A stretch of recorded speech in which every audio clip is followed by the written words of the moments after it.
Call to order the City Council meeting for the City of Wheat Ridge, Colorado for August the 10th, 2020. Would you please, the flag will appear on the screen momentarily, and when it does, if you would please stand as you are able and join me in the Pledge of Allegiance.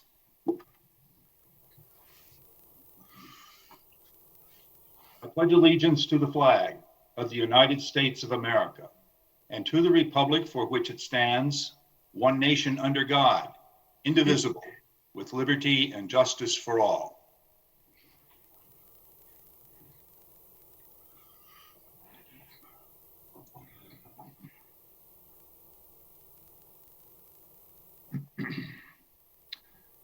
Thank you. Will the clerk please call the roll of the members? Shanice Hoppy. Present. Judy Hutchinson. Present. Zach Urban. Rachel Hulteen. Present. Amanda Weaver. Here. Corey Stites. Here. Leah Dozeman. Here. Valerie Nussler-Beck. Present. Mr. Mayor, all members of the council are present. Thank you. Councilors, in your packet, you have study session notes from July the 20th, 2020. Unless I hear objection, we will let those minutes stand as presented. Hello. Oh, Ms. Hutchinson. Thank you. I just have a question. Yes, And I may be off on this, but on page 2, the second paragraph for the second speaker, it states in there addressing noise from the bottling plant is just not acceptable. I'm wondering if it's not the bottling plant and it is the bar or restaurant. They do just live south of or north of the bar and restaurant. Let me go to our clerk, Mr. Kirkpatrick. Do you think that could be? It's entirely possible that that's Okay. Would you at your when you before you certify these, go through then and see if you need to make that clarification? I will. Thank you so much. Thank you, Ms. Hutchinson. Any other? Ms. Hulteen? Thank you, Mr. Mayor. I have one other one on the last page under elected officials reports. That night, I thanked Tim and Tammy, not Kim and Tammy Gaylord, for their generous donation to a Boy Scouts troop. Okay.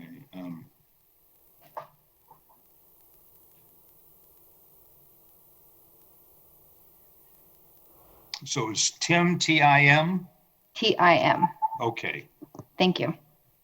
Oh, and it's Glover, not Gaylord. Sorry, I just noticed that too. Glover? Yep. G-L-O-V-E-R? Yep. I will visit my audiologist soon. Okay. Thanks. Thank you very much. Any further notations on the minutes? Okay, our clerk will make those corrections and we will then enter those into the record. Unless I hear objection, we will let the agenda stand as presented. So ordered. We are now at our citizens' right to speak. Allison Scheck is going to help you with this, with our tonight. Citizens may speak on any matter on the agenda for a maximum of 3 minutes under citizens' right to speak. Our Mayor Pro Tem will be our timekeeper. Citizens who wish to speak on a public hearing item or a decision, resolution, or motion may speak when that item comes up on the agenda, not at this time, at the conclusion of the staff report on that specific item. Citizens may comment on any agenda item in writing before noon the day of the meeting. These comments will be included in the public record for that item. A citizen comment may also be made in person at City Council chambers by making arrangements before noon on the day of the meeting on the Zoom virtual format with the raise your hand function and on the telephone.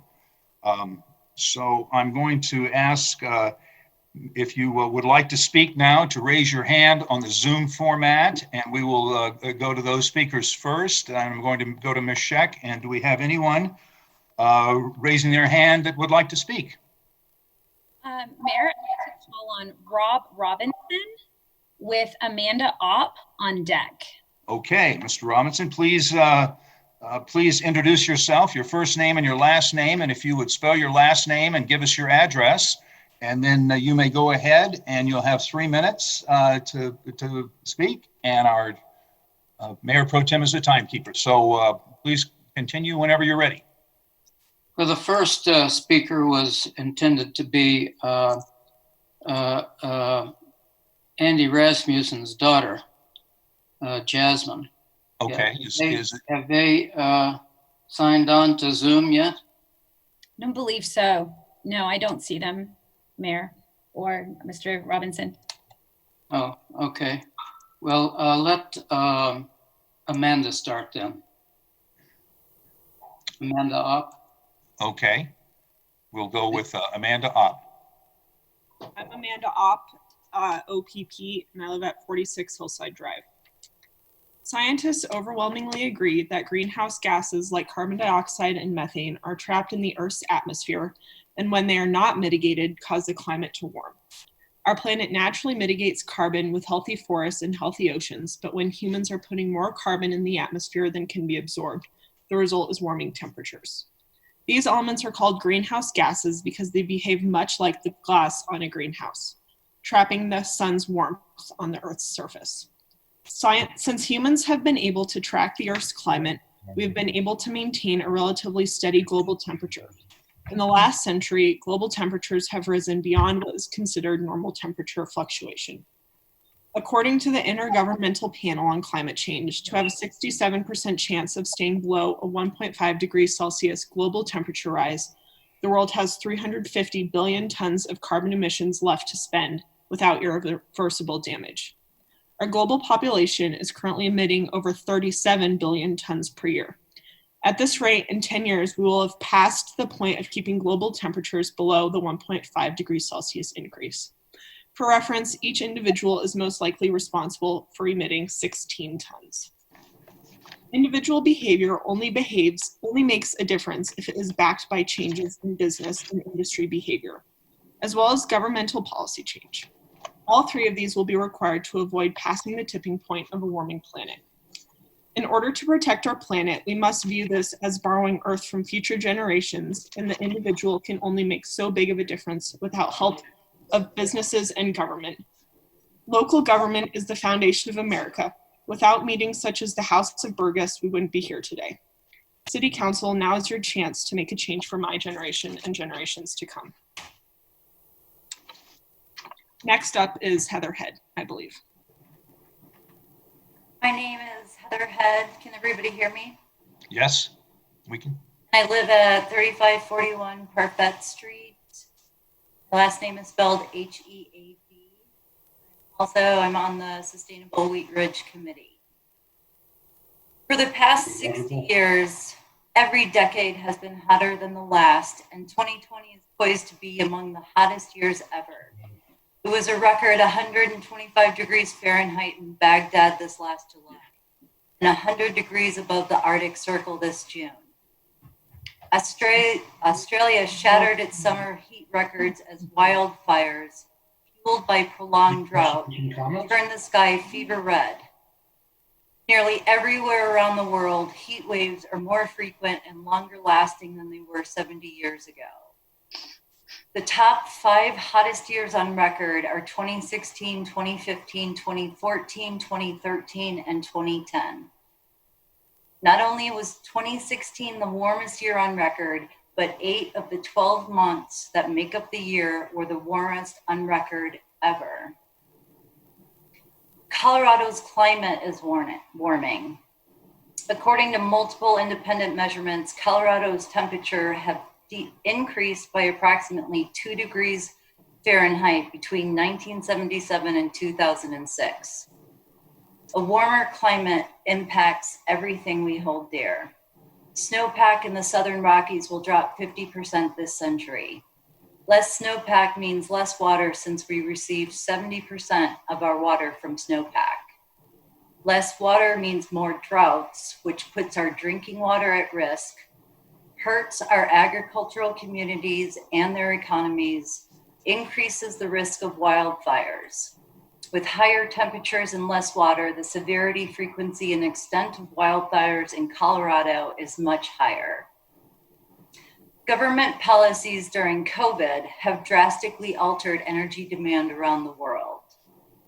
As the COVID-19 pandemic has brought the world economy to a standstill, greenhouse gas emissions have plummeted, seeing the biggest drop since World War II and producing striking satellite images of improved air quality in heavily polluted areas like Wuhan, China, and Southern California.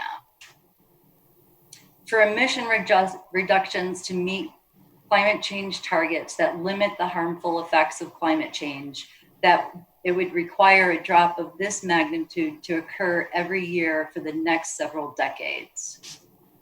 Next up is Patty Berry. Thank you.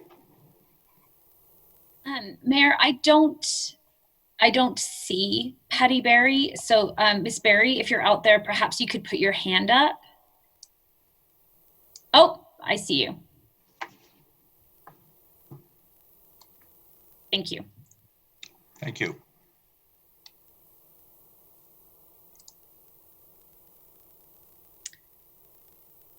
Miss Berry, I believe if you can just unmute yourself, I believe the mayor is ready for you to speak. Can you hear me? Yes, I can. Thank you. Please go ahead. Great. My name is Patricia Berry Levy, Levy. I live at 3275 Upham Street in District 1. I'd like to talk a little about some of the impacts of climate change on our health. Climate change and fossil fuel air pollution are intimately linked. Burning fossil fuels harms our health directly by generating pollutants and indirectly through release of greenhouse gases. These lead to a variety of harmful effects on our health. As temperatures rise and air pollution gets worse, stresses are placed on the heart and lungs. We see links to increased hospitalizations and deaths from cardiovascular disease, as well as more asthma attacks and other breathing problems. Climate change makes allergies worse. Overall, those most affected by air pollution include children, in whom it may potentially cause asthma, pregnant women by contributing to premature birth, low birth weight, and stillbirth, and the elderly. Health impacts of what now seem to be regular drought-enabled forest fires include COPD-like symptoms from the smoke. The impact from fires is similar to what you'd see from air pollution from other sources, such as heavy traffic. That's because forest fire smoke and urban pollution share a key ingredient, fine particulate matter. These tiny particles cause irritation and inflammation that can affect all parts of the body. Lastly, the COVID-19 pandemic has provided a wake-up call for climate change generally, and a test run for all the diseases that may be unleashed in the decades ahead by warming. The virus is a potential harbinger of future pandemics that can be brought about if climate change continues to destabilize the natural world. Scrambling ecosystems, collapsing habitats, rewiring wildlife, and changing the rules that govern all life on Earth. Let us together send a message that we understand the importance of action and support measures that lead to reducing our carbon emissions in order to protect ourselves and future generations. Next is Rob Robinson to summarize. Thank you very much. Rob Robinson, whenever you're ready, unmute yourself and you may proceed.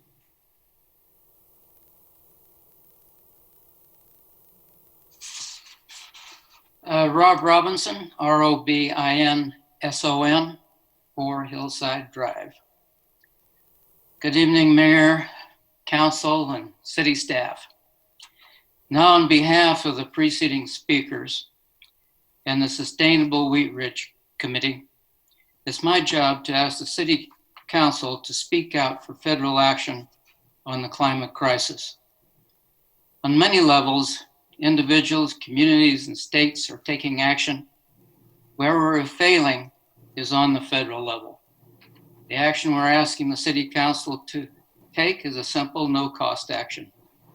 It will add to the increasing groundswell of voices demanding action on the climate crisis.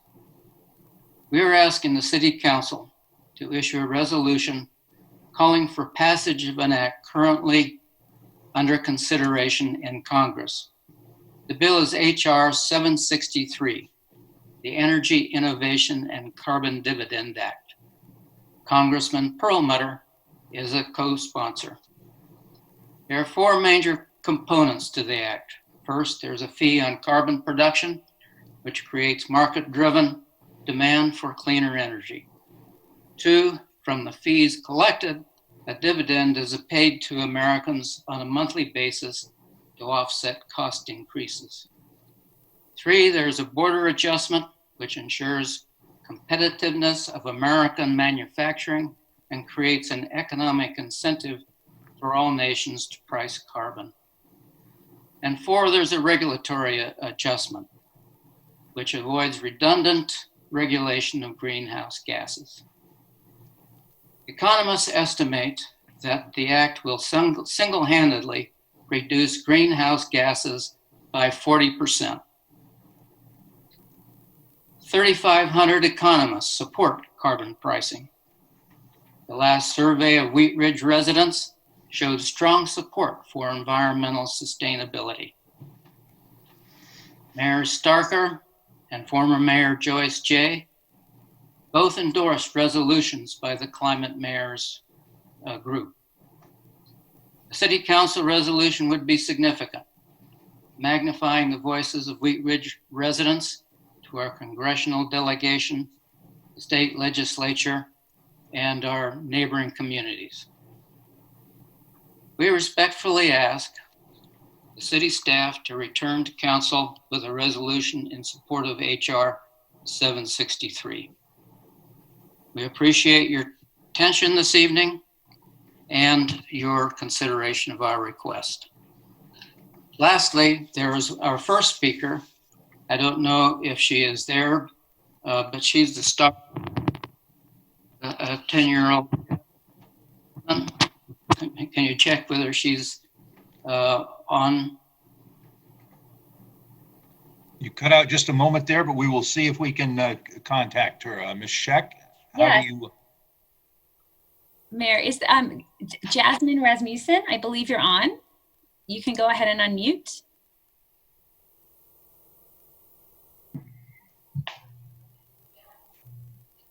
Are you there, Jasmine?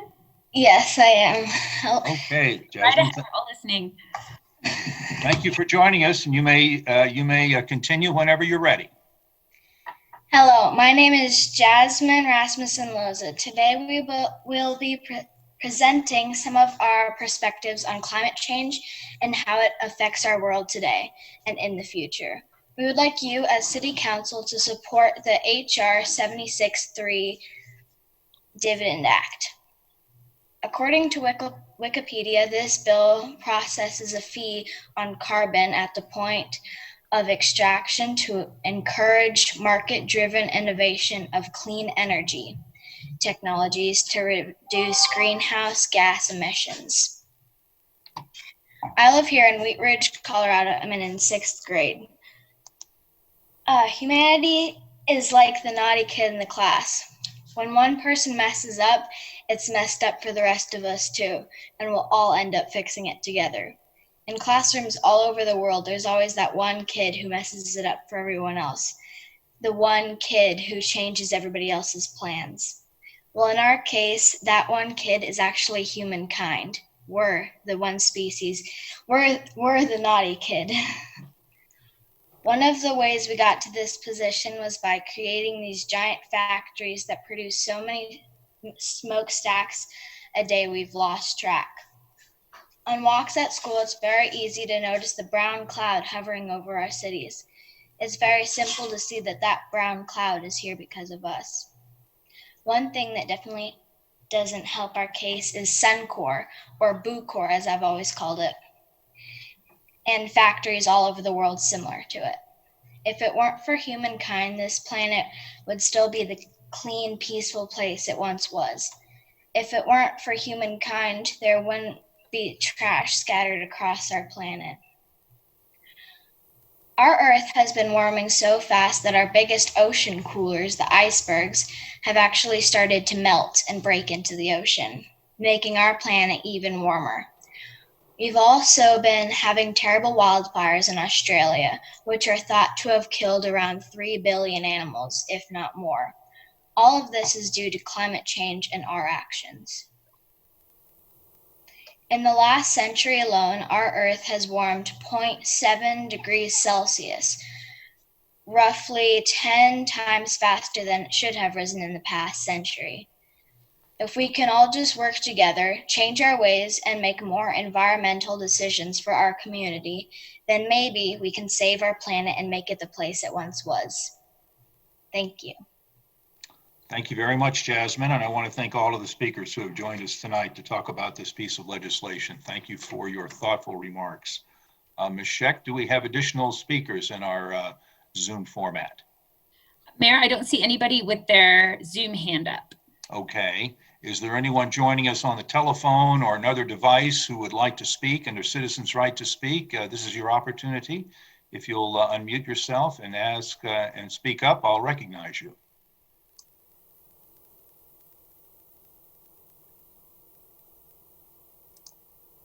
Once again, anyone from the public wishing to speak in tonight's citizens' right to speak, now is your opportunity. Please unmute yourself and speak up. Okay, I don't hear any more speakers, so we will close our citizens' right to speak and move on to our first agenda item. Ms. Weaver, would you please introduce this item? I'd be happy to, Mr. Mayor. Thank you. This is resolution number 41, 2020, a resolution approving an enhanced sales tax incentive program agreement with Applejack Wine and Spirits in an amount not to exceed $990,146 or for 10 years, whichever shall occur first. Would you like me to read the issue at hand? You know, I would imagine we have a report coming on this from staff, so I think we will not read the issue, but thank you very much for that introduction. This is a public hearing for a resolution. It is not quasi-judicial. I'm going to open the public hearing and see if I was right. Mr. Goff, do we have a staff presentation on this? We do. Thank you, Mr. Mayor. Steve Art, our Economic Development Manager, is here, and we also have representatives from Applejack's Wine and Spirits, who you met at the last study session, who will provide a presentation this evening. Okay, thank you very much. Mr. Art, we will go to you then. Thank you very much, Mr. Mayor and members of the City Council. Tonight we come before you asking for adoption of resolution number 41, 2020 for an STEP agreement with Applejack Wine and Spirit. For those out there listening tonight, STEP stands for Enhanced Sales Tax Incentive Program, wherein a business can receive a rebate of their local sales tax generated through certain public improvements completed. This item was presented to council in a study session a few weeks ago, and consensus to bring this item back was approved. We ask that after this presentation tonight, you conduct a formal public hearing as required by the code. Applejack is contemplating a wide array of improvements and is asking the city to participate in those improvements. Applejack has a long history in Wheat Ridge, having been located in the same shopping center since about 1961, and over time they've completed needed improvements to their stores. It's that time again to make upgrades to the aging store to bring it up to today's standards, which customers certainly expect. In this, Applejack will invest over $6.5 million into the store and is seeking a city participation through the STEP program, as Ms. Weaver said, of $990,146 for the period of not longer than 10 years. If the resolution before you is adopted this evening, we'll review the previous 12 months of sales tax generated from the store to set a base level. This base level will continue to flow to the city. It's only those revenues above that base level, which is considered increment, that will be collected by the city and distributed annually back to Applejack's until the $990,146 is paid, or 10 years. Additionally, the shopping center owners, Regency Centers, will invest $1.35 million into the project. Joining us tonight are President and CEO Jim Small of Applejack and Tony Ryerson, Vice President of Files Capital. I believe Mr. Ryerson has a short presentation for you this evening, after which the City Manager, Patrick Goff, myself, Mr. Small, and Mr. Ryerson will be available for any questions you have. Tony, are you all set and ready to go? Yep. Thank you, Mr. Art. And yeah, I can start. Okay, please continue, Mr. Ryerson. Thank you.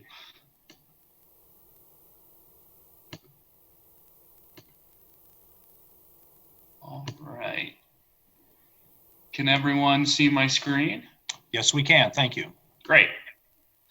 Great. Well, we were on July 20th, and I'm just doing sort of a condensed overview of the longer presentation we had then. But Applejack is pursuing a store remodel. The last time we remodeled was in 2000, so almost 20 years ago now.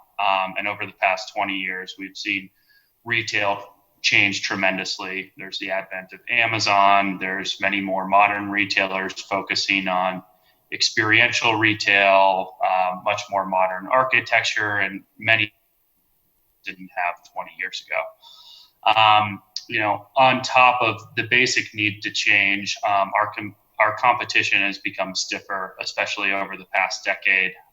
Many other large format stores have opened, such as Molly's, Tipsy's, and Total Wine and More. And in order to maintain our relevance that we have fought for 60 years to maintain, we need to update the store as well. And so within this modernization project, we sort of have three main areas of focus. One is the exterior facade and signage. The second piece is the interior. And the third piece is the technology to create an omni-channel retail presence, which means we have in-store shopping, online for curbside pickup, and online for delivery. So however our customer wants to shop, we want to be able to fulfill their needs. So the specific details of the remodel, the first part, the facade upgrade with enhanced signage. Currently, the building is sort of low. It doesn't match the rest of the Applewood Village Shopping Center, and we really want to sort of raise it up to have that big box look, but also match what's happened in what is the old Walmart space with Hobby Lobby, Sierra, Home Goods, and Ulta Beauty, to modernize that entire shopping center and not just the north half of it. We think the increased signage will really help bring in more customers with these newer retailers. I think there's many customers coming to the shopping center that weren't before, but they may or may not know what Applejack is, and having simplistic signage that says wine, beer, and spirits will make them want to come into Applejack for those needs, whether they have been to it before or not. On the interior, we plan a substantial amount of remodeling, starting with the floors and ceilings and lighting, and the shelving as well. The look is certainly a late 90s, early 2000s look, and we really want to bring it into the 2020s. We have elements of drop ceilings and, nicely designed lighting to highlight certain areas and sort of give it more of an experience as the customer flows through the store and finds their way through the store. We're also updating the refrigeration and shelving. There's an energy efficiency component with that, and just a better overall look to the store. So the financial details of the remodel and the modernization project is we will spend about $6.5 million in total. Roughly $3.2 million of that are hard construction costs, and then there's significant upgrades in our technology stack, as well as advertising to bring people into the shopping center and let them know what's going on, and highlight some of our services like curbside pickup. That's been tremendously successful, especially with COVID-19. in that $6.5 million, we're requesting that the city of Wheat Ridge reimburse us through the E-STEP program for an amount not to exceed $990,000. Regency Centers, the landlord has agreed to pay $1.35 million, and Applejack will foot the rest of the bill. With that, I'll show you a couple of the renderings here. So we have the exterior facade. Applejack Wine and Spirits clearly highlight that we're a wine and spirits store. The interior has sort of a much nicer, modern look and feel, and gives it a more high-end wine shop feel. But as always, we'll maintain our great prices and great customer service. And wrapping around the building, we want metal paneling to match what is going on in the rest of the shopping center, and increased signage, and particularly increased signage to highlight our curbside pickup. That's been a tremendously increased business since COVID. Many of our customers, still want to come to Applejack, but may or may not feel comfortable coming into the floor with a pandemic going on. So the signage will help with that and ease the flow of traffic in the shopping center and help everyone navigate a little more efficiently and easily. We also believe this modernization will be great to have on this side of I-70 with, the great things going on at Clear Creek Crossing, and sort of bring the whole retail corridor in Wheat Ridge together with a modern look and feel. So with that, I'm happy to answer any questions. Thank you. Thank you very much. We're going to wait on questions for just a little bit. Do we have any more presentation, Mr. Art? We do not, Mr. Mayor. Thank you. Okay, thank you very much. Before we go to questions from council, I would like to open it up to the public for comment on agenda item number 1. If you would like to comment, please raise your hand in the Zoom format. And then after we have finished with that, we will go to the telephone. Ms. Scheck, is there anyone with their hand up in the Zoom format who would like to speak on this item? Mayor, I don't see any Zoom hands up. Okay, is there anyone on the telephone who or another device who would like to speak on this item from the public? Please unmute yourself and we will bring you into the conversation. Okay, I don't hear anyone from the public wishing to speak on this item, so we will close that portion, and I will open the floor up to questions from council. If you have a question, please raise your hand. Ms. Hoppy. Thank you, Mr. Mayor. I thank you for the presentation, and the presentation, the study session was very thorough. Just in case we have some citizens who weren't watching the study session, Steve, can you just explain what an STIP is? That it's not all of the sales tax, it's all the sales tax generated over a certain amount. Can you explain that? Correct. For our citizens? Yes, be happy to. So when we signed the agreement, we set a base level, and a base level looks back the last 10 months and says, here's what the sales tax that was generated there. That level stays the same and continues to flow to the city. It's everything above that base level that they're able to generate by doing all these new improvements to the building that is then rebated back to them until that debt is paid off. So it puts no other businesses, it puts no property tax, no other sales tax at risk from the citizens. It's only from what they collect. Thank you. Thank you. Additional questions from council? Before I close the hearing and ask for a motion, are there any questions for staff or the applicant? Okay, I'm going to close the public hearing, and Ms. Weaver, a motion is in order. Thank you, Mr. Mayor. I move to approve resolution number 41, 2020, a resolution approving an enhanced sales tax incentive program agreement with Applejack Wine and Spirits, LLC, in the amount not to exceed $990,146, or for 10 years, whichever shall occur first. Second. We have a second by Ms. Hoppy. Is there discussion on the motion?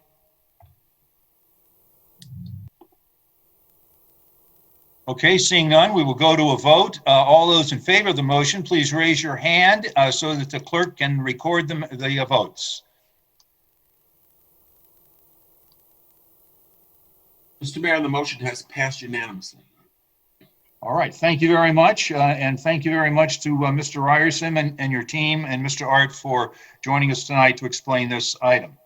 Thank you very We'll much. now go to, Thank you. thank you very much. Look forward to having your improvements showing up on the store. I think that'll be very exciting for all of us. So we will go to agenda item number 2. Mr. Stites, would you please introduce this item? Yes, thank you, Mr. Mayor. Council Bill number 16-2020, an ordinance approving the disposition of excess real property held by the city adjacent to Ridge Road between Taft and Tabor Streets. At issue, the city of Wheat Ridge owns a sliver of real property located on the north side of Ridge Road between Taft Court and Tabor Street. The property, it essentially functions as additional right-of-way that has been deemed to be excessive and unnecessary by the Community Development Engineering Division. Thank you. This is an ordinance on second reading. It is a public hearing. It is not quasi-judicial. I'm going to open the public hearing. And Mr. Goff, do we have a staff report on this item? We do. Ken Johnstone, our Community Development Director, is here. I don't think we have a huge report, but we do have a graphic to show, I believe, still, Ken, just to show you where this sliver of land is. Okay, Mr. Johnstone, please proceed. Thank you, Mr. Mayor. Yes, I don't have a presentation per se. I'm certainly glad to answer questions, but if I can share my screen. I think I can too, Ken. You want me to? There you go. So the right-of-way in question, we'd actually previously intended or had attempted to, by ordinance, City Council had vacated this interest in the property. The property in question is hashed here. If you can see my cursor, it's on the north side of Ridge Road in the TOD station area. The station is right down here to the southwest, and then on the Tabor is on the east, and Taft Court is on the west, and then further to the west would be the RTD rail station parking lot that is largely vacant these days, temporarily, we hope. This is adjacent to Lot 2 of the Hance Ranch subdivision, which is a development site that the Forum Real Estate Group is looking at for a redevelopment of a moderate density multifamily project. Again, by ordinance, we had previously intended to vacate the city's interest in this property. Unfortunately, we did not have clean title to the property, just based on a real minor error in how the property was transferred from RTD to the city previously. We've cleaned that up, and so the intent now is to go through that same process to vacate any interest that the city has in the property. It's certainly been deemed not to be necessary now or in the future for right-of-way purposes. And with that, I'm glad to answer questions. Thank you very much. Before we go to questions, I would like to open it up to the public to speak on this issue if they would like to. If there is anyone that would like to speak on this issue from the public, you may do so by raising your hand in the Zoom format. Is there anyone, if you would do that now, we will call you and let you speak on that. And Ms. Scheck, I will ask to you if we have anyone with their hand up in the Zoom format. Mayor, I don't see anyone with their hand up. Okay, thank you very much. Or if you are on the telephone or another device and wish to speak on this, please speak now. And I don't hear anyone from the public wishing to speak, so we will close that portion and go to questions from council. Questions of council for staff on this remainder property. Ms. Dozman. Thank you, Mr. Mayor. So I'm just wondering if there's any plans for this property, or maybe if you could explain the reasoning behind this issue. Yes, certainly. The property, when and if it's vacated by ordinance, would transfer to Lot 2 of the Hance Ranch subdivision to the north. And the Forum Real Estate Group is exploring options to redevelop that property for a multifamily project, and they would incorporate this sliver of land into their development proposal. So is there anything specific that they plan to do with it, or like as far as green space, or are you not sure at this point in time? You know, actually, that's a great question, because as their site plan plays out, this parcel by and large, maybe not to a foot, but by and large would be used as almost an extension of the pedestrian sidewalk that's adjacent to the street. So it would have some public plaza components, as well as some stormwater quality features. Okay, thank you. Thank you. Additional questions from staff? Okay, seeing none. Any questions before I close the public hearing? Okay, I'm going to close the public hearing, and Mr. Stites, a motion is in order. Thank you, Mr. Mayor. I move to approve Council Bill number 16-2020, an ordinance approving the disposition of excess real property held by the city adjacent to Ridge Road between Taft and Tabor Streets, and that it takes effect 15 days after final publication. Is there a second? Second. We have a second by Mr. Urban. And before we go to a discussion, I want to clarify with the clerk what our ordinance number is on this. I believe it's 1696. I'll have to confirm that. Okay, until we hear otherwise, we'll go with 1696, did you say? Correct, Mr. Mayor.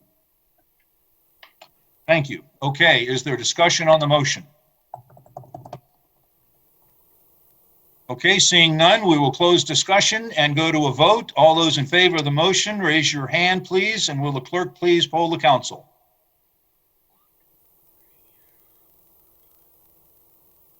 Mr. Mayor, the motion has passed unanimously.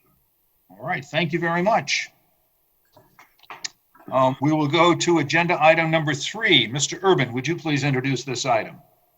Thank you, Mr. Mayor. Council Bill number 15-2020, an ordinance repealing Chapter 16, Article 10, massage parlors, and reenacting regulation of massage businesses by amending Chapter 11, licenses, permits, and miscellaneous business regulations by the addition of a new Article 10 entitled Massage Businesses, making conforming amendments to Chapter 2, Article 5, Administrative Enforcement, and Chapter 26, Zoning and Development. Thank you. This is an ordinance on second reading. It is a public hearing. It is not quasi-judicial. But I am going to ask our clerk, what is our ordinance number on this item? 1697, Mr. Mayor. Okay, this is ordinance number 1697. Mr. Goff, do we have a staff report on this item? We do. We have a full team here this evening, but it's going to be led by Commander Daryl Guadnola, and I believe, and we'll start with him. And we have quite a few others here who can help answer questions. Okay, Mr. Guadnola, please continue. Thank you very much. I am going to have Ms. Scheck run the PowerPoint slides for me, so we'll have her bring up the presentation. We're going to talk about massage businesses in Wheat Ridge. If I could go to the next slide. I'd like to take a moment to sort of set the table for this presentation by briefly recapping where this initiative has come from. You may recall back in November of 2019 when this council met for the first time, you all heard from me about the exciting topics of sex trafficking and the utilization of massage-oriented businesses to facilitate criminal activity. At that time, I also spoke about the limitations of our current ordinance with regard to our ability as a police department to permanently eradicate these types of illegal businesses. From April of 2019 until the time I spoke to council, 10 separate businesses had been identified as possibly being illicit massage businesses. I spoke about enforcement steps we've taken, such as writing summonses to individuals in these businesses, and the fact that many of these businesses are so lucrative that operators will happily pay a fine and then continue to operate illegally. Ultimately, my presentation addressed the need to have the tools in place for the city of Wheat Ridge to identify and eradicate those businesses engaging in illicit activity. These types of businesses have a negative impact on the quality of life of the people who live, work, and visit Wheat Ridge. In November, you reached a consensus with regard to allowing staff to move forward with looking at changes in the Code of Laws. Along with this, there were requests and concerns the council asked staff to deal with during this process. I want to recap those briefly. First and foremost was the need to have stakeholder meeting and solicit input from massage businesses in the community. There were concerns voiced regarding the self-employed or individual proprietorships and how much money it might cost a legitimate business to comply with the change in the law. The ability of a sole proprietorship or single provider to lock a business door for safety if a client is present, and what requirements might be imposed on a massage therapist's clothing. As I sit here today, I'm happy to report that staff has worked to address all of these concerns, and we've incorporated feedback we've received during this process into our proposal. I'll take a moment before I conclude today to address each of these concerns individually.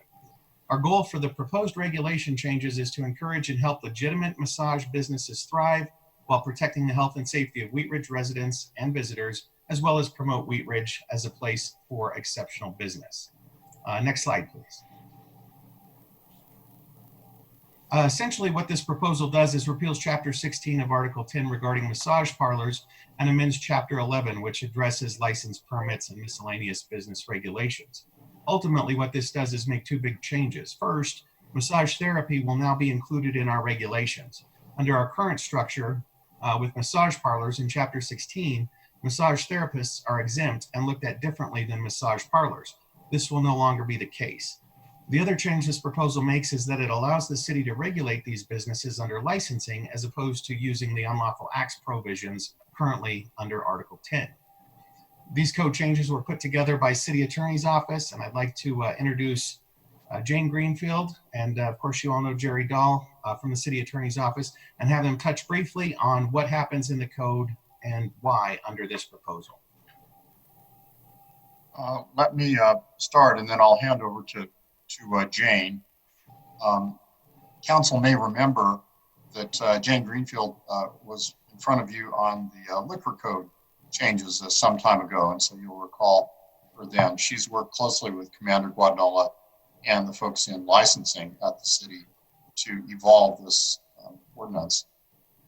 And I appreciate Commander Guadagnola making the distinction that frankly, the more effective way to deal with illicit businesses while at the same time recognizing the rights of and not overly burdening legitimate businesses is frankly a licensing structure rather than what the city has had in the past that really has not been that effective a tool, which is a criminal structure. And so the licensing structure, we believe, is really a much more effective way to do both of those things. And we have drawn comfort and examples from other communities. City of Aurora in particular has been pretty successful with its licensing regime. And this ordinance is based in part on that Aurora ordinance, but of course we've revised it to reflect the needs of the city in working closely with the police department. I know that Jane has a wealth of information on this and has been in the trenches with the police department and licensing to prepare it. Jane, if you have any preliminary comments, and then I expect that Commander Guadagnola, I think, has more slides to detail the elements of the ordinance, and then we'll stand by for questions. Right before the motion, whoever ends up making it, I'd like to have the opportunity for a very minor amendment that we're discussing as staff. And we'll get to that then, but I just want to put a marker down that when the motion does come up, if you can allow me to interject a very short amendment, I'd appreciate it. With that introduction, I'll hand over to Jane, and she can hand back to Commander Guadagnola when she's ready. Jane, are you there?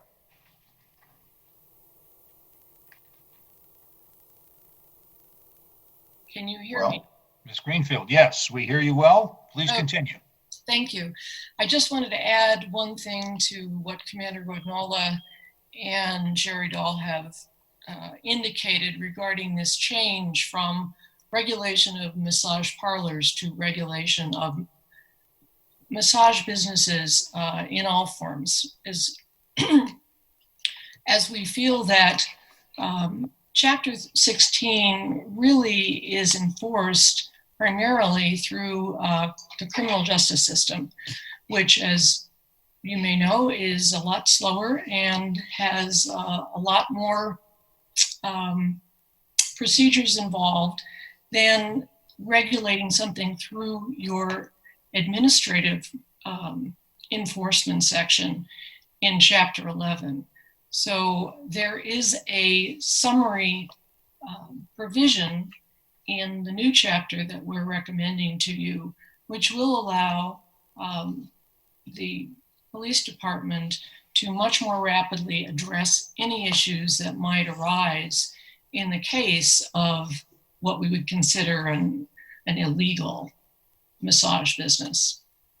And with that, I'll turn it back for any questions or for the rest of Commander Guadinola's presentation. Thank you very much, Ms. Greenfield. Commander Guadinola, whenever you're ready to go, please continue. Thank you.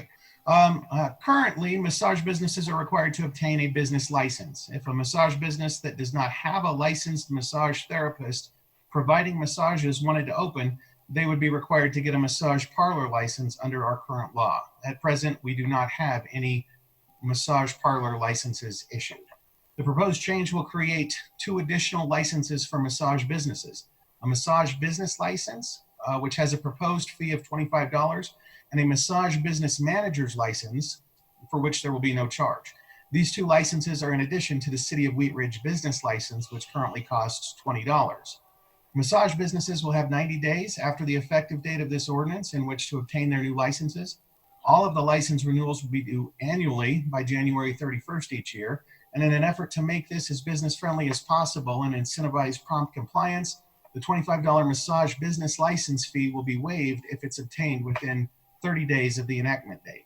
All licenses issued subsequent to this ordinance change will be valid until December 31st, 2021. Now, the purpose of the massage business license is to ensure that the unique requirements involved in operating a business of this nature are met. The application information required for this license will include confirmation of ownership eligibility for any owner or owners with more than a 10% interest in the business, and will check for possession of or permission to use the physical premises where the massage business is located. This may include a review of the lease or other documents.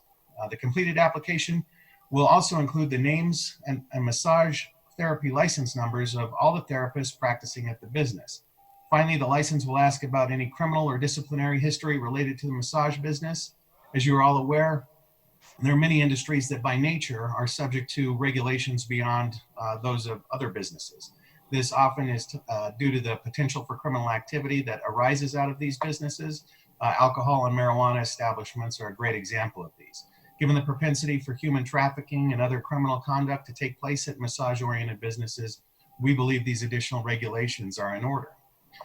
Moving on to the massage business manager's license. This will be required for each on-site manager. This application will collect information about the applicant so that a background check can be conducted. Each business subject to the code will be required to have an on-site manager during their hours of operation. There's no limit to the number of manager's licenses a business can have, and the city will not charge a fee for a manager's license. If you recall from my time before you in November, one of the challenges that we face when we deal with these businesses is absentee owners, or the lack of anyone on the premise when we're there with authority with respect to the business. The requirement of having a licensed manager on site during all hours of operation will change this.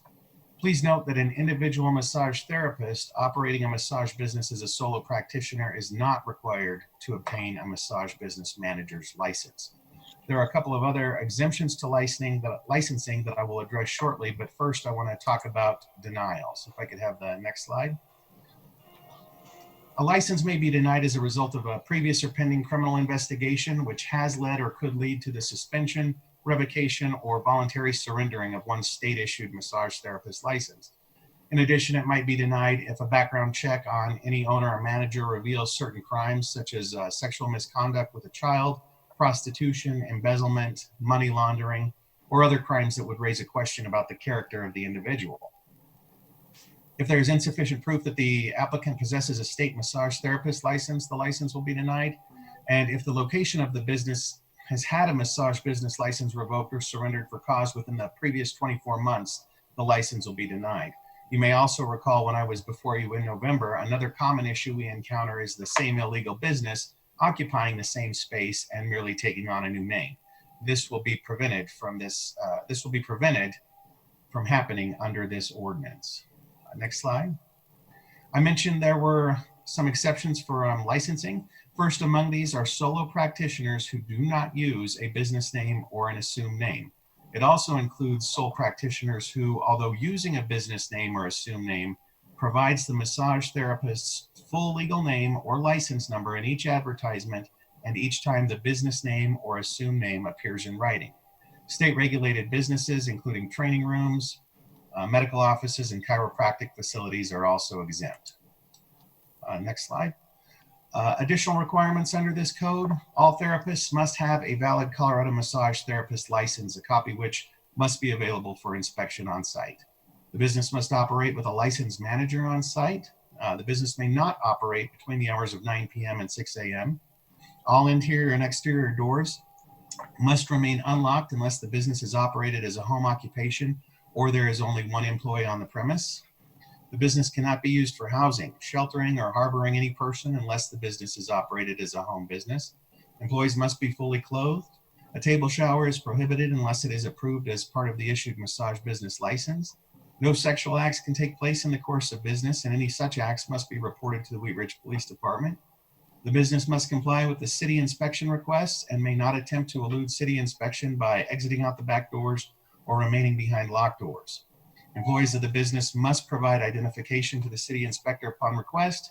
The business must maintain a list of all employees and contractors on site, including the name, position, address, start date, and have such available for inspection, and a log of each massage given to include the date, time, type of massage, and therapist must be maintained and available for inspection on site. Next slide. Business and stakeholder outreach was very important to staff, and we have made every effort to outreach to everyone possible. To that end, we hosted a virtual town hall and prepared a summary of the proposed changes. At that time, we invited all of our massage businesses to the town hall, and we had 32 massage businesses in the city at that time. We actually ended up sending 33 invitations because during this process, we learned about one potential massage business owner, and we wanted to make sure they had an opportunity to give us any input. Through this process, we identified one massage business in the city that was operating that was not licensed. So unfortunately, that business was not invited into the town hall, but since that time, staff has done some outreach to that business as well. We received 5 RSVPs to our town hall event. During the town hall, we were joined by an industry representative, and the industry representative who joined the town hall could be characterized as being quite supportive of the steps we were trying to take. At one point, staff asked the representative whether or not there was anything in the proposed ordinance that would be difficult for a legitimate massage business to comply with, and the answer was no. Businesses that RSVP'd but did not join the meeting have been contacted by staff to ensure any questions they may have had have been adequately answered. Next slide. If council approves this change, staff is ready to move forward. We want to make this process as easy as possible for all businesses impacted to comply with, and we will work with them to achieve these ends. Staff has prepared a communication packet for distribution that includes a summary of the changes we recommend, a copy of the ordinance, and the required licensing forms. Staff has a plan to outreach to all impacted businesses and a goal to have them all submit completed applications under the new ordinance within the first 30 days of the ordinance taking effect, thereby costing businesses nothing and allowing the businesses to be covered with respect to licensing through December of 2021. With regard to compliance, when I spoke to you in November, we had identified 10 massage-oriented businesses in the city that we would characterize as having numerous red flags, being indicative of an illicit business. As of today, that number is 11. We're proposing this ordinance change to help us better address the issue, solve this ongoing problem, and positively impact the quality of life for those individuals who live, work, and visit Wheat Ridge. Next slide. Now, as I mentioned when I started speaking, I wanted to take a moment to specifically address the concerns that were raised by council in November. The first concern, stakeholder input and involvement, has been achieved through the town hall meeting we hosted. We've had several discussions with business owners since then and throughout this process. Concerns about the impact on sole practitioners or home-based businesses has also been addressed under our exemptions. Exemptions exist for sole practitioners who do not use a business or assumed name, or who do use a business or assumed name but provide the massage therapist's name and license number in each advertisement or when the name appears in writing. The cost of legitimate businesses to comply with this ordinance was also a concern. To that end, a pathway was established to have the $25 massage business license fee waived if the business applies within 30 days of enactment. And recall, there is no cost for the massage business manager's license. Although there's a provision to have the doors remain unlocked during business hours, the safety of those operating home-based businesses or those who may be alone was a concern articulated by council in November. To this end, there is an exception in the ordinance to this requirement for home-based businesses, as well as anytime there is only one employee present in a business.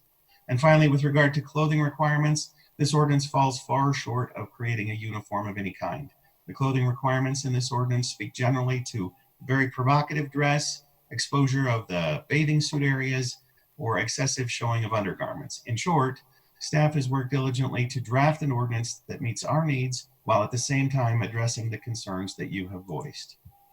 Next slide. On behalf of everyone who's worked on this ordinance, many of whom are joining us tonight to address any questions you have, I would like to thank you for allowing us the opportunity to come before you once again with this issue. And we'd be happy to answer any questions that you might have. Thank you very much, Commander Guadagnola. Very thorough explanation of the legislation. Before we go to questions of council, I would like to open this up to members of the public to speak on this item. If you would like to speak on agenda item number 3, would you please raise your hand in the Zoom format? And once we go through those speakers, then we will open it up to people on the telephone. So Ms. Scheck, do we have speakers on the Zoom format who would like to speak on agenda item number 3? Yes, Mayor, we have Laura Embleton. Okay, if you would please introduce yourself, give us your first name and your last name, and spell your last name and give us your address. Then you may speak after that. Thank you. My name is Laura Embleton. I'm the National Government Relations Director for Associated Bodywork and Massage Professionals. And we are a membership association of 100,000 people who are based in Golden. And we have over 5,300 members in Colorado. My address is 5695 South Wenatchee Street. It's Wenatchee. That's Aurora 80015. And our office is based in Golden at, I haven't been there for so long, I forgot the address, but it's up in Genesee. Okay, thank you very much. So I would like to thank you for putting this forward. And thank you for changing it from massage parlors to massage businesses. I would encourage you to stop calling them illicit massage or illicit massage businesses and just call them illicit sex businesses, because that's what they are. True massage therapists are not engaging in sex. And then Travis and I had some conversations earlier today that my only concern with this ordinance is the having the impact of going into rooms while legitimate massage therapists are performing their massage services. Because as you know, a lot of massage services are done where the client is under various states of undress. And so I have concerns about police walking into a room where a legitimate service is being provided. And Trevor assured me, or sorry, that Trevor's in Aurora, Travis is in Wheat Ridge. Travis assured me, sorry, that was not the intent of this ordinance.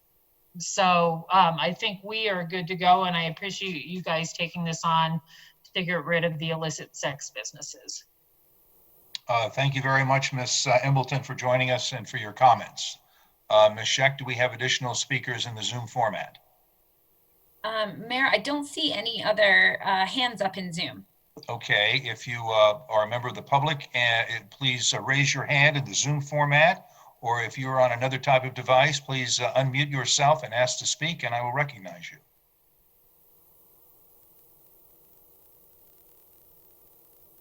I don't hear anyone coming forward, and just to double check, Ms. Scheck, do we have anyone? I believe we might have Tammy with AMTA. Yes. Okay, Tammy with AMTA, if you would please introduce yourself, give us your first name and your last name. If you'd spell your last name and give us your address, then you may continue. You bet. It's Tammy Schumacher, SCHUMACHER. I'm with the American Massage Therapy Association for the Colorado chapter. I agree, and I wasn't going to speak because Laura Embleton and I work closely together for the Colorado chapter in regards to our bills and everything else that's going on for the massage industry in Colorado. So I agree with everything that Laura had said. And again, I thank the city for opening it up to discuss these options with us as professional organizations. And again, thank you for working with us to make this a good industry standard that we can move forward with. Thank you very much, Ms. Schumacher. Just for the record, is there an address that I could attach to your name? Sorry about that. Yeah, it's 1260 South Uvalda Street. That's UVALDA. And that's Aurora 80012. Thank you very much for joining us tonight and your comments. Thank you. Is there anyone else in the public who would like to speak on this item? You may do so now. Either speak up on the telephone or raise your hand in the Zoom format. Ms. Scheck, anybody in the Zoom format? No, Mayor. Okay, thank you very much. We will close our public comment on this item and open it up to questions from council. If you have a question, please raise your hand. Ms. Hulteen. And Thank you, Mr. Mr. Mayor. I want to thank everyone for all your work on this. This is incredibly thorough and comprehensive and an issue that I know is really important to our city. So I'm looking forward to seeing this enacted and moving forward. And I was discouraged to hear we're up from 10 to 11 at this time. I have 3 questions. My first is, so what will the city do if there is a business that isn't pursuing licensing? What are the remedies then that the city would undertake? Mr. Guadagnola, do you want to tackle that question? Sure. And great question. That's somewhat what we have right now with the massage parlor ordinance. We have a lot of businesses who aren't licensed appropriately, and we really are left with no teeth to go after them. What this essentially does is if they are performing massages, our Vice and Intelligence Detective Charles Hemming, who is on with us and can also answer any questions, he will and routinely does go into some of these businesses, and it really is, with the enactment of this, going to be as simple for him as to say, hey, can I get a massage? And if they offer to give him a massage and they go back to do a massage, then he can identify himself as a police detective and ask to see their licensing. And when they don't have a license to do business, then that really just starts the process where we can shut that business down. And ultimately, where that will end is in abating the business as a nuisance in city court. Great, thank you. My second question is, with the requirements around having a manager on site and specifically licensed, is there any specific like additional culpability of the manager for the actions that are taking place, or is it just to ensure that there's somebody who has a specific name that can go with any issues? Just sort of what's the standout that comes from having that manager requirement? Well, what we've often encountered when we go in is employees offering massages there. At times they don't speak English or speak broken English, and may even try to telephone the business owner or manager, and we just don't have anybody on site. So the intent is to require a business to have that licensed massage manager on site, somebody who anytime the business is open would be a contact that we could go to if there's an issue. and expect that we would be able to not only have some questions answered if there were red flags, but would also be able to share with us any of the required information or show us around the business, whatever that might be. It's just to really prevent the absentee ownership component more than anything. There's no additional culpability on the massage license manager or the massage manager unless he or she would be engaging in some form of illicit activities. Okay, great, thank you. And then my last item is actually sort of a question, more of a request. I did read through this.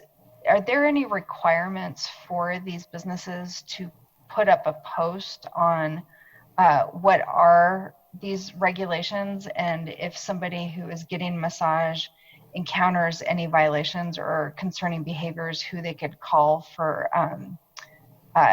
investigation or remedy?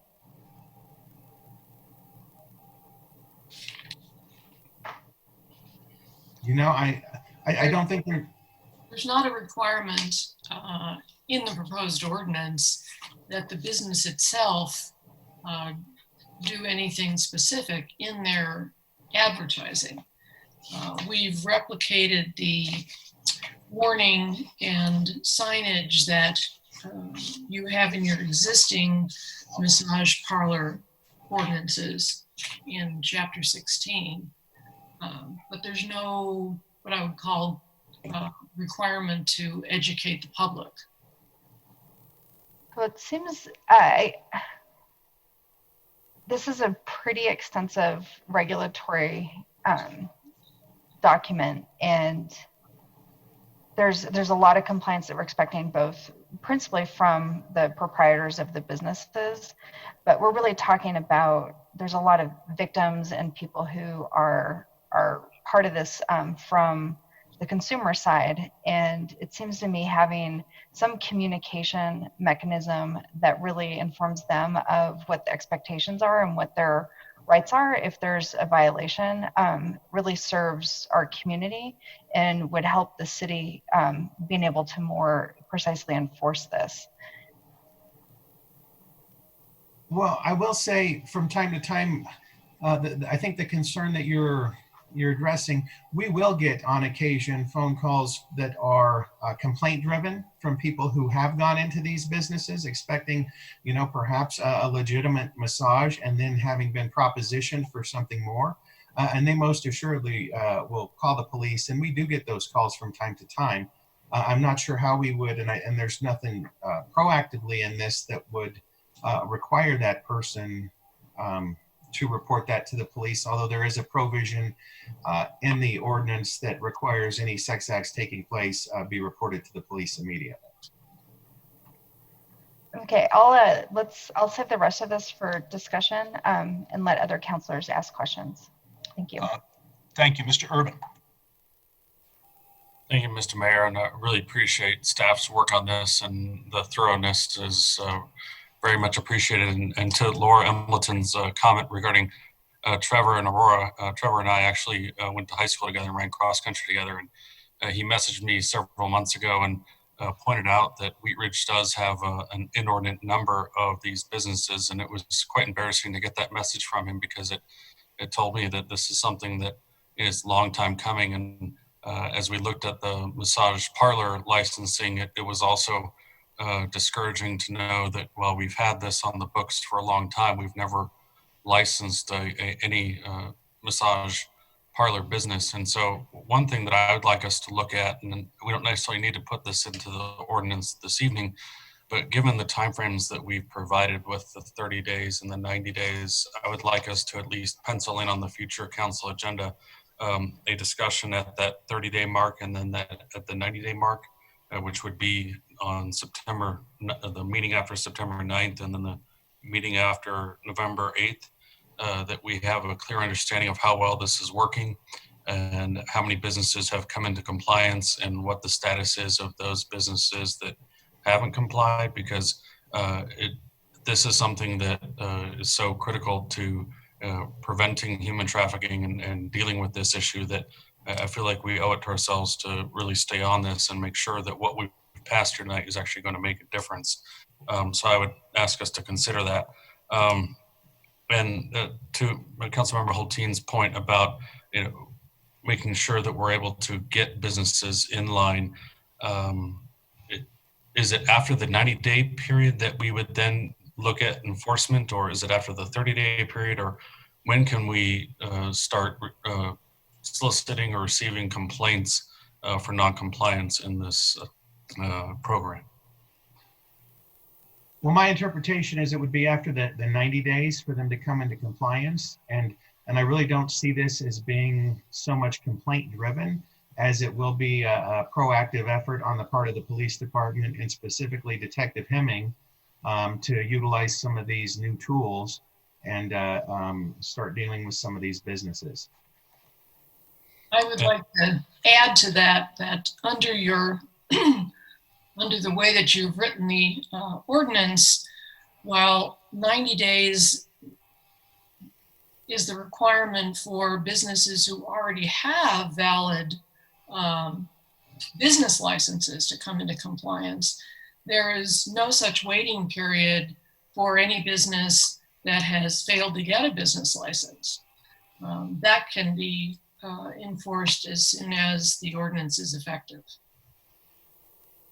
That's very encouraging, and I would like us to look at any ways that we can to address those that are currently not in compliance and get it on that tomorrow, as this will be passed today. So let's see what the other questions I have. I think that those are all the questions I had. I'd also like us, as we looked at the business outreach, to reach out to the landlords of these properties as well, to make them aware of these changes and make sure that they are cognizant of these regulations as well, because it seems like very rarely are the massage businesses also the owners of the property. So if we can do the outreach to both the landlords and the business owners as well. And also the state of Colorado has a database of all licensees we could send out to the sole proprietors as well to make sure that they're aware of it. As far as coming up with a list of businesses, the state of Colorado has that list available. So that's it. Thank you. Thank you, Mr. Urban. Ms. Hutchinson. Thank you, Mr. Mayor. I'm just thinking of the licensing with being licensed in Wheat Ridge and also to have a massage business license. Why aren't these posted on the wall where the public can come in and just see them? I mean, any place that I go, either you get your hair cut or, doctor, dentist, anything, they have their licenses posted. So I would just think that would be very simple to just have it right there on the walls. The public comes in, they can see it. If it's required to have these types of things, then post them so that the public can just see it. That's just my comment. Thank you. Thank you. Commander, does the ordinance provide for any posting of the license? It provides that they have to produce it if requested to a city inspector, which I certainly appreciate and understand the notion that they could be posted. I think some of the, I don't want to say pushback, but the alternative that we look at in some of these cases is, people are concerned about their identity being out there. They are concerned about somebody stealing their identity, having their license and verification, despite the fact that it can be easily verified online through the Department of, through DORA. But there are concerns that people voice with that. So I think this is kind of a happy medium between that. And certainly, if there are ever any questions that are consumer driven or concerns that we get that are consumer driven, we definitely look into all of those for whatever the basis is for those as well. Thank you. Ms. Hutchinson? Thank you, Mr. Mayor. And on that, I know about licensing, and I'm not asking for addresses and things like that, but if they are licensed through the city of Wheat Ridge, that's all it is a generic kind of a license with a date when it expires, and also the same for the massage business, that they are licensed through the state of Colorado, through DORA or whatever. It doesn't have to be personal. It could be the name of the business. So that doesn't even have to have like their name on it. But this is something, if the public is wondering, is this a legitimate business or not? I don't see how that's getting their identity. It's just protecting the public. Thank you. Thank you, Ms. Hoppy. Thank you, Mr. Mayor. Mr. Goff, correct me if I'm wrong, but I think that when you do get licensed as a business in the city of Wheat Ridge, it asks you to post your business license on the wall where it can be seen. So am I wrong about that? I'm almost positive I have to post my licenses on the wall. Corey, I see Corey nodding his head also. Yeah. You are correct. So I think, Ms. Hutchinson, that kind of addresses your situation. They should already have to post. It's not necessarily in this massage ordinance, but it's somewhere else in our code that they have to post their business license on the wall. Thank you. Before I close the public hearing and ask for motion, is there any other questions that council have of staff on this item? Okay, I'm going to close the public hearing, and I'm going to go to Mr. Dahl. I wanted to make certain that when you get to the point of a motion, that I can tell you a quick amendment to be able to address the licensing requirements or landscape for solo practitioners. We are going to go to a motion as soon as you give us that advice. All right, I might need a little help from Jane Greenfield, but if you would go to page 6 of the ordinance at the top, and this is, and when we get ready for motion, I can actually read the language. But this is the section requiring licenses, and you'll notice that subsection C addresses individuals operating a business as a solo practitioner. They're not required to obtain a massage business manager's license. Of course, those licenses I think are zero in terms of cost, but we wanted to be able to cover all forms of solo practitioners. And the way to do that will be to add a phrase in that subsection C that would be after the words solo practitioner, and the phrase would be, but who is not exempt from licensure under section 11-232 definition of massage business, which, as you might recall, is a lengthy list of exemptions for massage businesses. One of those is a solo practitioner who doesn't use a business or assumed name. And while this may seem a little kind of backwards and artificial, the intent is to kind of make certain that all forms of solo practitioner receive the same benefit in terms of the licenses that they're required to have or not. Jane, did I miss any subtleties there that you want to add?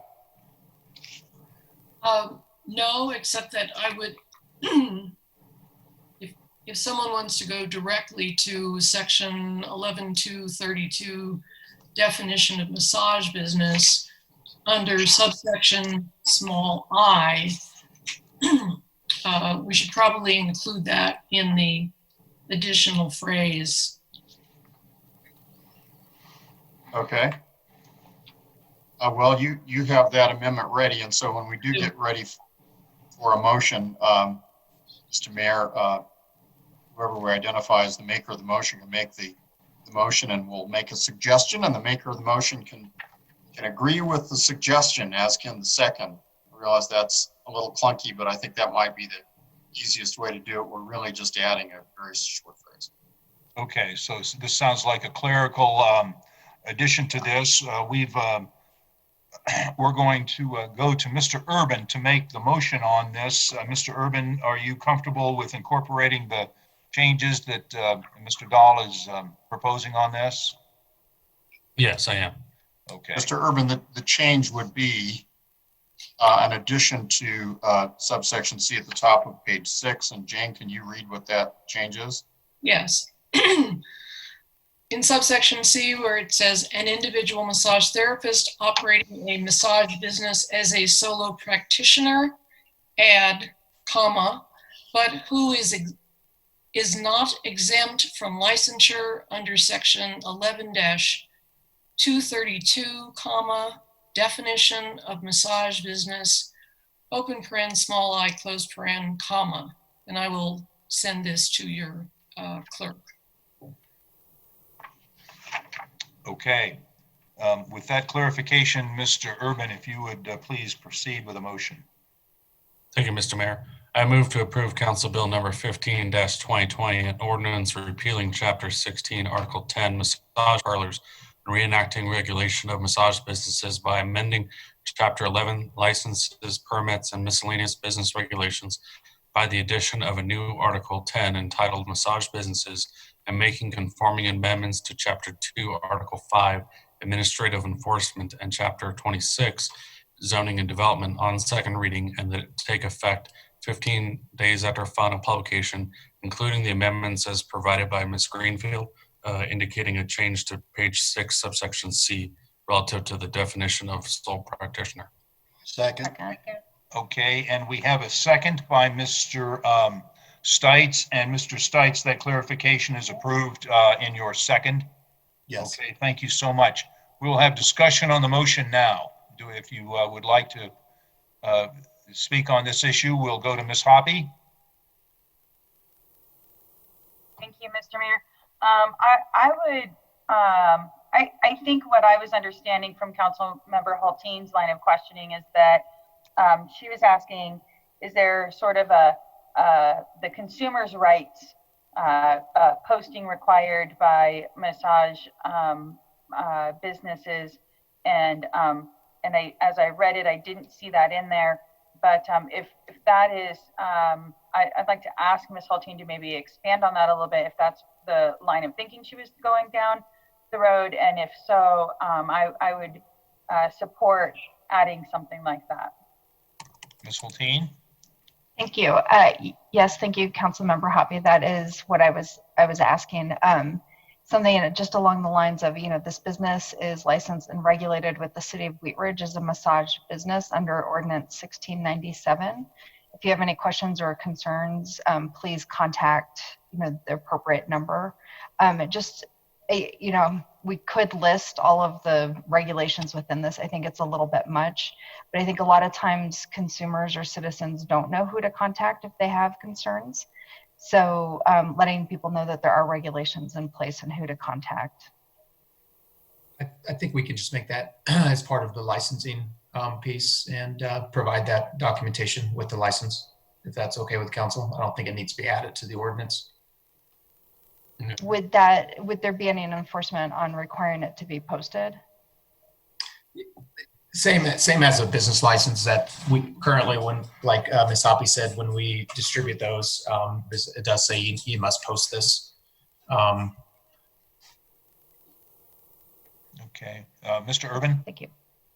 Thank you, Mr. Mayor. Along those lines, when we talk about consumer complaints within the massage therapy business, the Department of Regulatory Agencies would be probably a more appropriate agency to field those types of complaints as opposed to the City of Wheat Ridge. Hopefully, as we go through this sort of introduction of this regulatory scheme, we're going to weed out those that would present an illicit practice, and the types of complaints that would come out after this would be those that could be handled by the Department of Regulatory Agencies and are relative to an individual licensee's license with the state. So I don't know all the regulations that DORA has, but I do know they have a strong consumer education component. So I wouldn't be opposed to requiring some sort of education or notice or signage or something, but I would point out that DORA probably has a more robust way to deal with complaints. If a city staff member receives a complaint about a massage therapist and it's not illicit in nature, I'm not sure that the city is going to be able to do much about that licensee. Thank you, Ms. Hoppy. Thank you. I believe that Councilmember Urban brings up a good point, and I would be willing to, after we vote on what's on the table now, to ask for a consensus to add the language to the business license that already has to be posted. But I think, personally, I think that it should probably have DORA and also the Wheat Ridge Police Department or the appropriate number within the Wheat Ridge Police Department to file a complaint. I think you should have both. And I understand that it doesn't necessarily need to be within this ordinance. Thank you. Additional discussion on the motion? Okay, we're going to go to a vote then. All those in favor of the motion, please raise your hand and the clerk will tally the votes.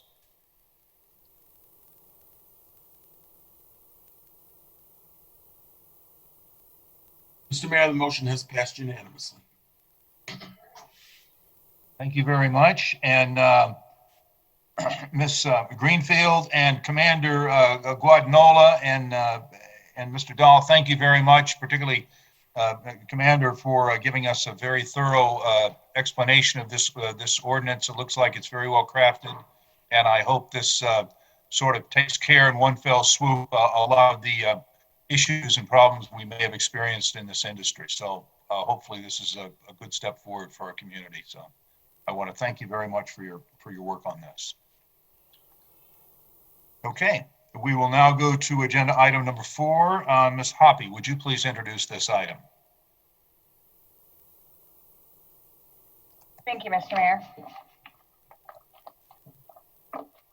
Council Bill number 17-2020, an ordinance amending section 16-103 of the Wheat Ridge Code of Laws concerning regulation of noise. The ordinance on first reading. The current Wheat Ridge Code of Laws concerning unreasonable noise is qualitative in nature and is limited in scope and difficult to prove in court because it does not set an objective level which to measure noise.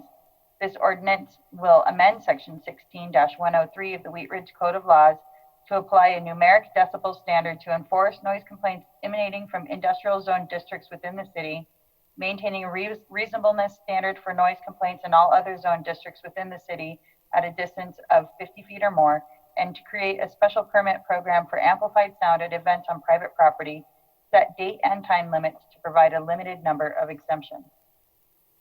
Thank you. This is an ordinance on first reading to set the date, time, and location for a public hearing. Ms. Hoppy, a motion is in order. Thank you, Mr. Mayor. I move to approve Council Bill number 17-2020, an ordinance amending section 16-103 of the Wheat Ridge Code of Laws concerning regulation of noise. Second? Second. Okay, I have a second by Ms. Dozman. Will all those in favor of the ordinance, please? Mr. Mayor? Yes. I apologize. We need to add the date of the public hearing in that motion. Okay. The date will be August 24th. So it's approving this on first reading and setting the date of public hearing for August 24th. Okay, so this is August 24th at 7 p.m. as a virtual meeting? Yes, sir. Okay, thank you. That the language is inserted into the motion. So all those in favor of the motion signify by raising your hand, and the clerk will poll the council. Motion has passed unanimously, Mr. Mayor. Thank you very much. We will go to agenda item number 5. Ms. Dozman, would you please introduce this item? Yes, thank you, Mr. Mayor. Motion to approve appointments to City Council District 4 vacancies on the Cultural Commission. At issue due to the recent resignations of Ruth Baranowski and Jan Southcott, the City Council District 4 seats on the Cultural Commission are vacant. The terms of these positions end on March 2nd, 2021 and March 2nd, 2023, respectively. Thank you. I will continue to yield the floor to you, Ms. Dozman. Thank you. I move to appoint Kate Grigsby to the Cultural Commission for District 4 to fill a vacancy term ending March 2nd, 2021. Second. There's a motion and a second. Is there a discussion of the motion? Hearing none, we will go to a vote. All those in favor signify by raising your hands, and the clerk will poll the council. Mr. Mayor, the motion has passed unanimously. Thank you very much. I yield the floor to Ms. Dozman. Thank you. I move to appoint Gail Rickman to the Cultural Commission for District 4 to fill a vacancy term ending March 2nd, 2023. Do I have a second? We have a second by Ms. Nosler-Beck. We will go poll the council. All those in favor of the motion signify by raising your hand. Also passed unanimously, Mr. Mayor. Thank you very much, Ms. Dozeman. That concludes our business items on our agenda.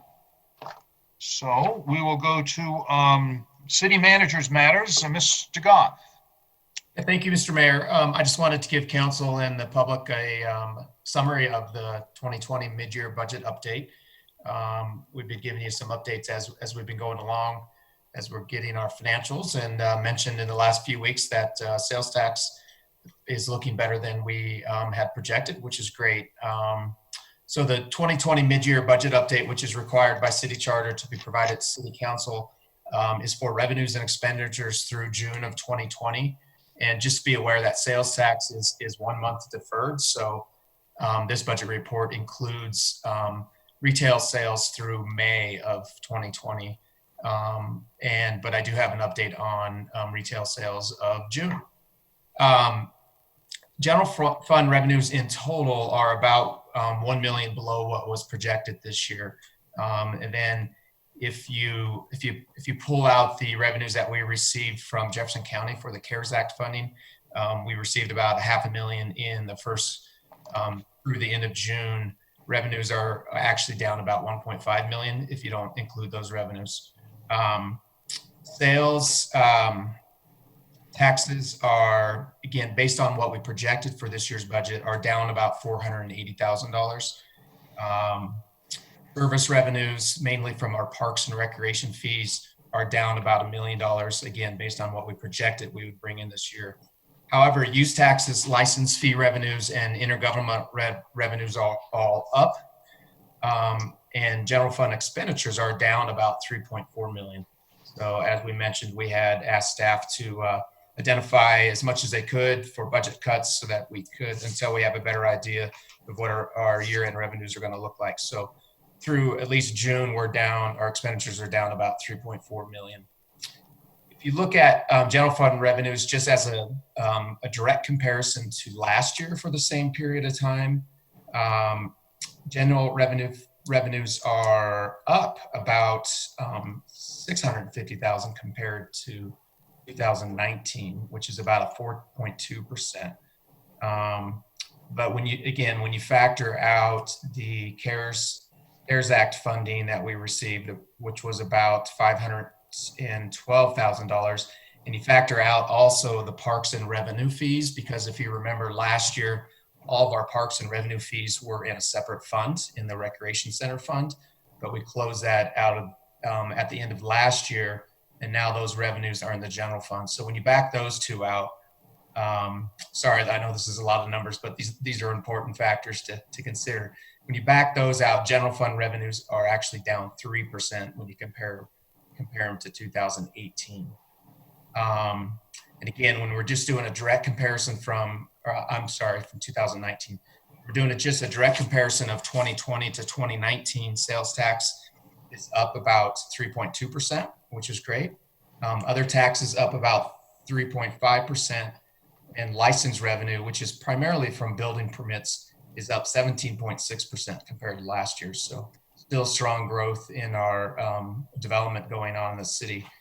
I took a little bit of deeper dive into the sales tax and why it's up 3.2% compared to last year. Our grocery stores are up anywhere between 40 and 60% compared to last year, as you can imagine. And online sales from mainly Amazon and other online sales are up almost 100% compared to last year at this point. Again, as you can imagine, a lot of people are ordering things online. And so it was pretty fortunate that decision was made at the Supreme Court level a couple of years ago that required online retailers to submit sales tax. And we have numerous outdoor sport retailers in Wheat Ridge. You probably know a few of those, and those are up 20 to 60%, depending on who you're looking at. And again, it's not much surprise. I was talking to one of the one of those business owners Saturday, and they had one of their best springs and summers this year so far, just because people are staying home and doing some outdoor recreation. So pretty fortunate that a lot of our revenues are up. Overall, we're still down just a tad, especially based on what we were projecting this year to come in revenues. But I don't think we're still evaluating and analyzing this. And Allie's on here too, check if she has any comments on how we're going to end up at the end of the year. There's still several months here. And as you all know, there's the COVID numbers, case numbers are kind of going up and down a little bit. So we're not sure what the rest of the year is going to provide us, but so far so good. And then just a quick note on July, just got those numbers today. These are for sales tax. These are retail sales that happened in June. We get the sales tax in July. Sales tax, just a direct comparison to last year at the same period, is up 6%. So it's increasing a little bit since June. And general fund revenues are only down 2% instead of, I think we said 3%. So things are moving in the right direction. We're still probably not gonna come in at what we originally budgeted, but we're still trying to hold our expenses pretty tight and keeping an eye on revenues monthly as we go along. So, Allie, did I catch everything there? Do you have anything you want to add to that? No, thank you. Yeah, we're cautiously optimistic, but doing everything. We're so impressed with the staff here and just minimizing expenses and, continuing along that line. So watching it daily. Thanks, Allie. Okay. That's well, all. Thank you. Glad to see sort of a reasonably optimistic report. That's good news. So thank you very much. We will go to our city attorney, Mr. Dahl. Nothing tonight. I want to again thank the staff at the police department for their work on the massage ordinance, and Jane has really appreciated working with them. A lot of detail, as well as the folks over in licensing. That's their sort of a silent partner, but they were critical to making certain that ordinance was a good product. It was a real team effort, and everybody really pitched in. So thanks for that. Thank you very much. We will now go to elected officials matters and start with our clerk, Kirkpatrick. Thank you, Mr. Mayor. My unbelievably valuable deputy clerk has informed me that the two ordinance numbers we passed tonight are not 96 and 97, but 95 and 96. So that the minutes will reflect that. Okay, thank you.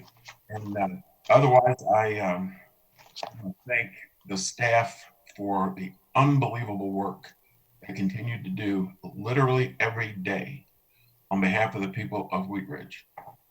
I know I must sound like a broken record, but it's a record we all need to play every time we get a chance, because we are very fortunate to have the people we do working for the city. Be safe. Thank you. I don't know if our treasurer, Mr. Miller, is on the line, but I would, Mr. Miller, if you're with us, I'd be happy for you to say anything that you'd like. I don't believe Mr. Miller is still with us, but had been. So we will now go to our counselors, Ms. Nosler-Beck. Thanks, Mayor. Just wanted to thank everybody for their work on the massage ordinance. It's exciting. I think that was the first thing for all of us new council members that we got to discuss that first night. So it's really, awesome to see it all come together and see how staff works with the council and with Jerry and everyone to make that happen. So thanks. It's been awesome to learn along the way. And also just wanted to give a kind of shout out to the Rocky Mountain Bottling Plant and also the neighbors up in the most north regions of District 4. We are continuing to have conversations as we head into the noise ordinance, but it's a real example of everybody kind of coming together. So I just wanted to give a shout out to everyone, and it's awesome to work with you on this too, Councilwoman Dozman, because it's bringing people together over the tough stuff instead of fighting over it. So just want to encourage that good work, and also be sure you drive down 44th Avenue and see the new mural that's on Swiss Flower Shop. It is gorgeous. I was just there today. Really brightens your day. So thanks, everybody. Thanks so much. Ms. Dozman. Yes, I actually have a couple of items. I wanted to extend our gratitude towards staff and Public Works. I drove down Miller Street the other day, and there are school signage and speed limit signage that was put up in front of Mountain Phoenix Community School. And we have also, Councilmember Nossobek and I have received correspondence from some of the board members and school officials thanking us for that. So we are all really, really appreciative for getting those signs up and allowing for our streets to be a little bit safer for our students. I did want to just inquire about whether signage was going to be going up on I-70 frontage road as well, or if it was only slated for Miller. So I don't know, Patrick, if you can just kind of look into that and see if more signage is going up, or if Miller Street is the only designated area for that. And my second item was actually from Mr. Dominic Breton. He has invited the community to the Kiwanis Club Showcase, Help Us Help Kids. And the next one is Thursday, August 27th at 7:30 a.m. to 8:30 in the morning at Davies Chuck Wagon. So that's just west of Kipling on 26th Avenue. So they're meeting in person. Masks and social distancing will be respected, but he wanted to invite the community. He and I agree that we are definitely missing our meetings and the connections with the community. So if you're up for breakfast on Thursday the 27th, go and check out the Kiwanis and see how they're helping kids in our community. And I also wanted to thank not only the council, but also staff. Have been amazed at how much work and collaboration that we've all done during this time of COVID and some of these really tense, hard subjects. And I really am grateful for all of you, tackling these issues head on, and we're just forging ahead, working together, having those tough conversations. And so I just wanted to extend my thanks to all of you. Thank you very much, Ms. Dozman. Mr. Stites. Thank you, Mr. Mayor. I just wanted to thank everybody for who came out and who's reached out over the last couple of weeks, but Saturday was kind of a big day for our family, obviously, and I know many of you guys were able to make it. My father's funeral went really well, and one of the things that made it so was the cooperation and the help of the city of Wheat Ridge. Patrick was a big help, the Parks and Rec Department, and David, who helped us out on Saturday. But also, I think a good memory for my dad, and many have brought it up, he used to say at the end of meetings, if you can find it by Wheat Ridge, we were able to do most of his remembrance and all that stuff through Wheat Ridge. So obviously Olinger Mortuary, Clancy's Irish Pub did some catering for us, A1 Rental, and Swiss Flowers. So I really want to thank everybody and thank the city of Wheat Ridge for the outpouring of support. So thank you very much. Thank you, Mr. Stites, and a lovely ceremony. Ms. Weaver. Thank you, Mr. Mayor. I wanted to thank the group of people who spoke at the beginning of our session tonight and bringing up a really important matter. And I would like to ask if we could put the support of, it's called HR 763, the Energy Innovation and Carbon Dividend Act, on our agenda.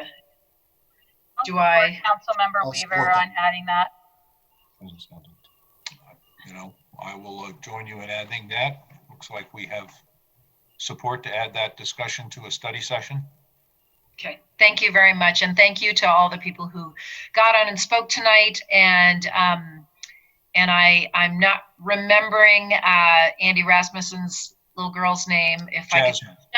Jasmine. I want to thank everybody, but it's always fun to have younger members speak up at a city council meeting. So thank you, Jasmine. That's all I have. Thanks. Thank you, Ms. Weaver. We'll go to Ms. Holteen. Thank you, Mayor. I have three things. First, I just wanted to I attended Mike Stites' celebration of life on Saturday, and it was just such a strong expression of community. And I wanted to speak just briefly that Mike Stites really was foundational for me to learn how to be a civic leader in the city. And he, through arguing with him on things we did not agree on, we found a deeply shared love of where we live. And he really showed me that in this city, you can not agree on specific issues and still sit on the couch once a week and have coffee and tell stories about the city you love while arguing about things you don't agree on. And it was really through Mike Stites that I learned that skill. And it's a tremendous skill to have, and I can't imagine I would have learned it from anyone else. So I will be forever grateful that I had the opportunity to argue with him on his couch. Secondly, I also want to speak, just deeply thank the group that spoke to us and reminded us in very stark terms about a lot of our climate reality. And I believe as a city, we are on the right track and taking things that we can do here, but it is an important reminder that we need to think bigger than us, because the problem's much, much bigger than us. So I am looking forward to that discussion, and really also want to thank Jasmine for her enthusiastic close on that topic. And then I want to speak to something that's not happening in the next week.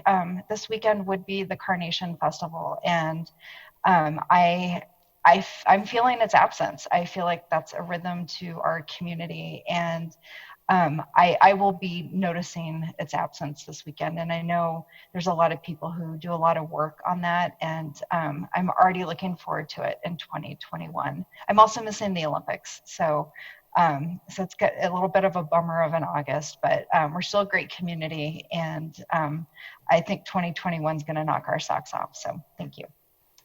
Thank you, Ms. Holteen. Mr. Urban.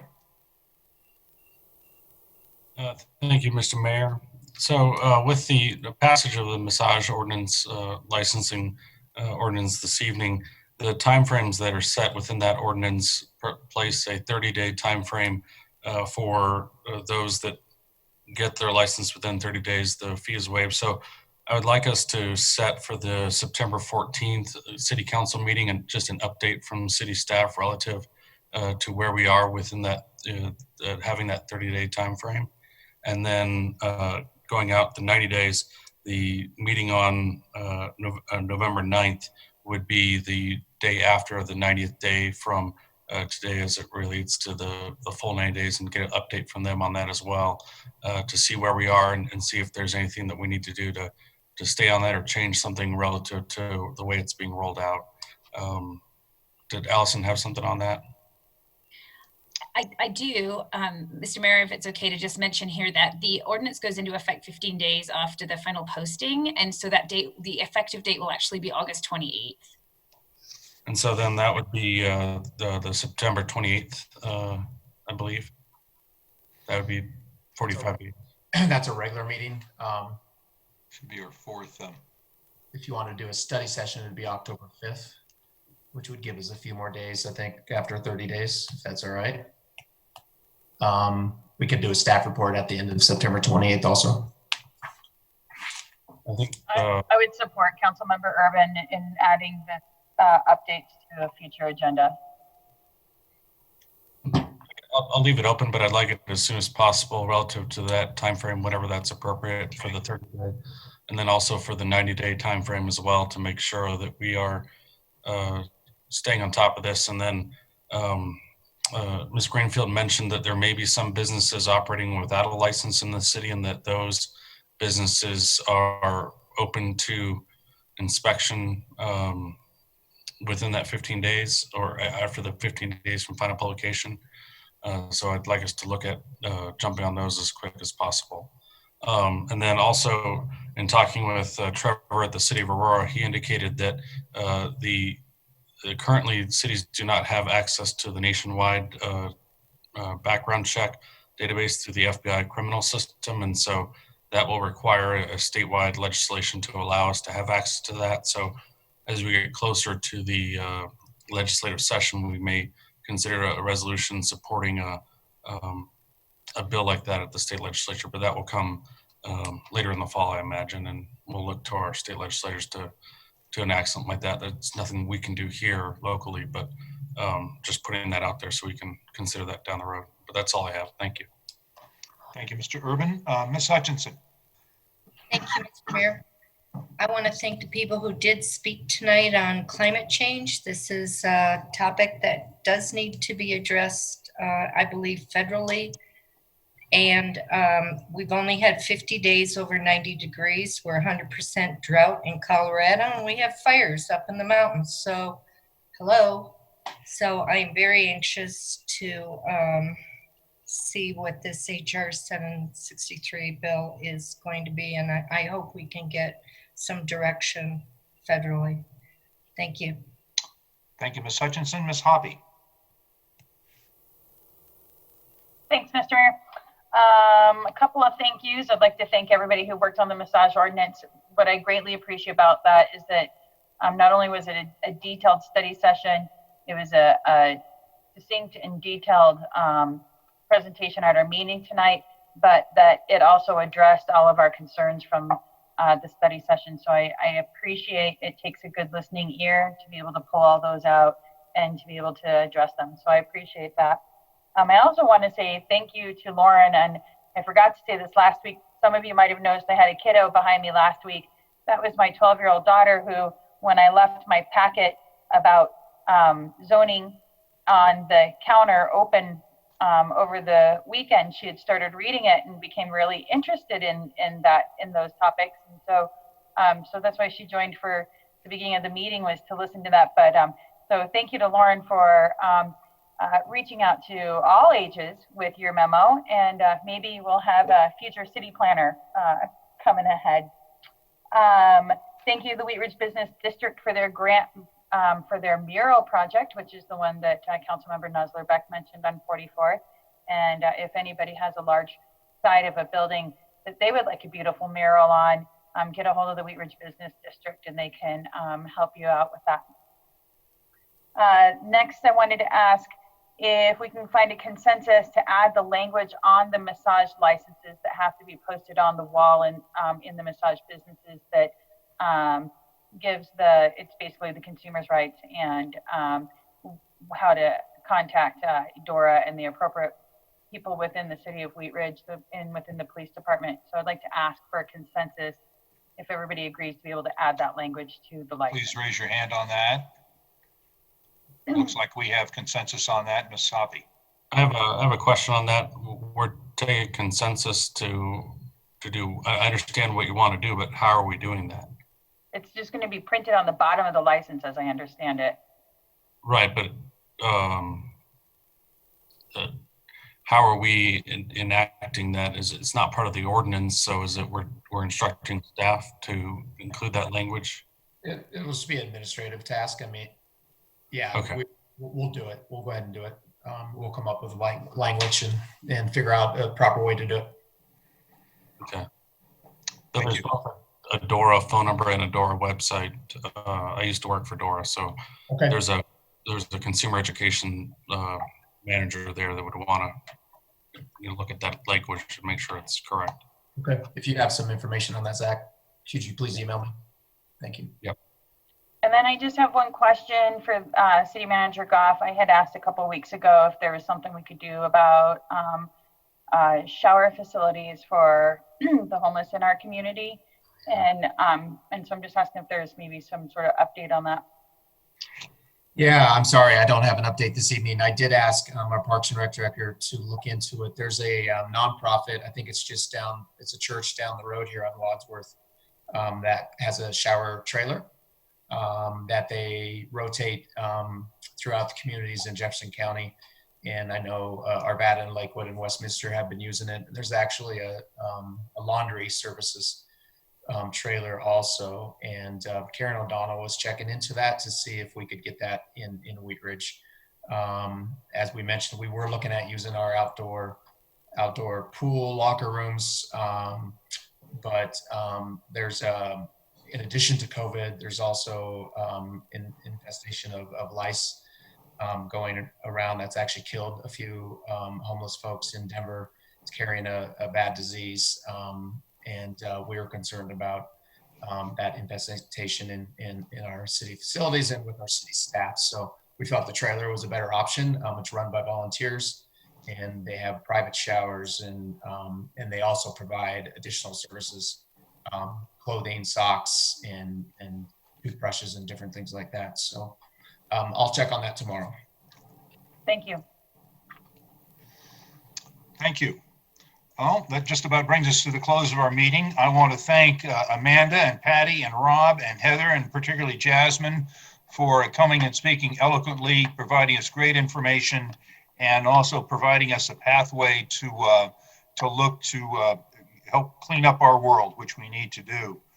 Thank you to Mr. Steve Art and Tony Ryerson for their report on the Applejack Liquor Store proposal that we approved. I want to thank again Commander Guadagnola, Ms. Greenfield, and Mr. Dahl for their work on the massage parlor ordinance. I think we've made great strides in that, and I think that's will be good for our community.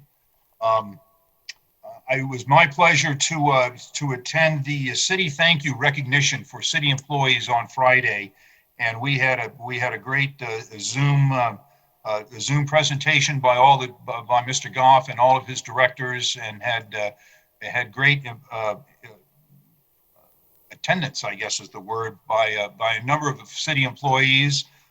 And I'll tell you, to listen to the work that our employees have done throughout the city over the last year, particularly in light of COVID and the social distancing and the other challenges that we've had, we've really got a marvelous city staff, and I think they do a great deal, do us great service. And I want to thank them again, and thank the city and their recognition team crew that put that together. I think it was very well put together, and I want to thank everyone who had a hand in doing that.